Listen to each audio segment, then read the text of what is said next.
Балыкчыда эл менен өкмөт мүчөлөрү жолукту. Балыкчылыктар министрлер кабинетинин биринчи орун басары Адылбек Касымалиев жана аны коштоп келген министрликтин өкүлдөрүнө суроолорун берип, жооп алышты. Жолугушууда жер маселеси, бала бакча, мектеп, азык-түлүк сыяктуу тургундар күндө бет келүүчү көйгөйлөр айтылды. Ата энелер деле көпчүлүгү нааразы.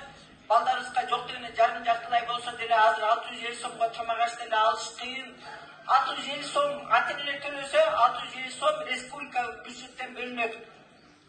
Эми мында айта кеткенде, делегированный полномочия деп өкмөттүн токтому кабыл алынган. Ушул аткарылбай келатат. Же республикадан каржыланыш керек, же биздин местный бюджеттен каржыланыш керек. Ушуну бир карап койсоңуздар.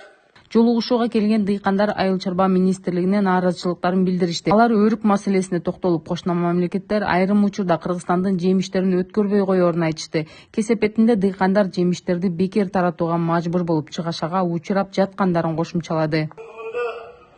Казакстандан он дегенеме ушул баягы биздин Кыргызстанды каттап берди. Эмне үчүн бүгүнкү күндө Кыргызстан ушул баягы Казакстанды өндүрүшүн иштеп атат.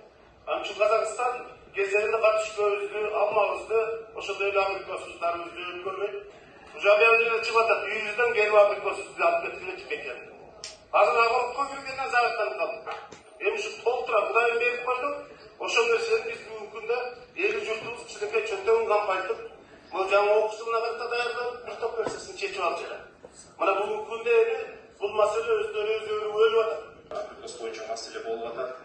Биздин министрликтин кызматкерлери бүгүнкү күндө Россия Федерациясынын шаарларында бир жумадан бери жүрүшөт. Мынакей чоң шаарларда торговый точкалар менен сүйлөшүп, бүгүнкү күндө торговый точкаларды бизге квотага алып берип атышат. Азыр орточо Россияда 60 рубльдан 150 рубльга чейин болуп атат. Шарттарды түзгөнгө аракет кылып атабыз. Бул эми абрикос маселеси быйыл түшүн биздер эмес, башка да өлкөлөрдө мол болуп атат, кошмо өлкөлөрдө, Азербайжанда, башка ошондуктан бул жаралып атат. Чынында биз азыр переработкага көңүл буруп атабыз. Балыкчыдагы аялдардын укугун коргогон активдүү айымдар зордук зомбулукка кабылгандарды коргоо боюнча маселе көтөрүп, мыйзамдарды катаалдаштыруу зарылчылыгын белгиледи. Пикиринде мыйзамдын негизинде жоопкерчилик күчөтүлгөндө гана зомбулуктун саны азаят. Азыркы учурда зордук зомбулук боюнча айтат элем. Жана ошо биз азыр жумушчу топ түзүлүп, гендерлик эксперттер, милиция кызматкерлери, юристтер болуп, ушу мыйзам долбоорун өзгөртүүгө сунуш киргизет элем. Себеби аял сабалгандан кийин арыз жазганда ордер берилет. Ордер берилгенден кийин күйөөсүн кой берип жиберишет да.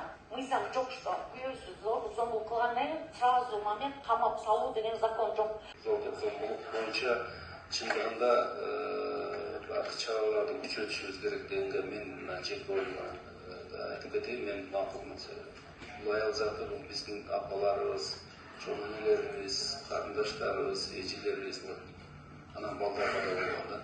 Чындыгында бул жерде мыйзамдарды өзгөртүү керек болсо, мыйзамдарды да өзгөртүү киргизиш керек да. Өкмөт мүчөлөрү жарандардын берген суроолоруна жооп беришип, тиешелүү айрым маселелерди тез аранын ичинде чечүү боюнча бир катар тапшырмалар берилди. Айта кетсек, аймактарда эл менен жолугушуулар президент Садыр Жапаровдун тапшырмасы менен аткарылып жатат. Негизги максат өкмөт менен элдин ортосундагы байланышты түзүп, айрым көйгөйлөрдү жеринде чечүү.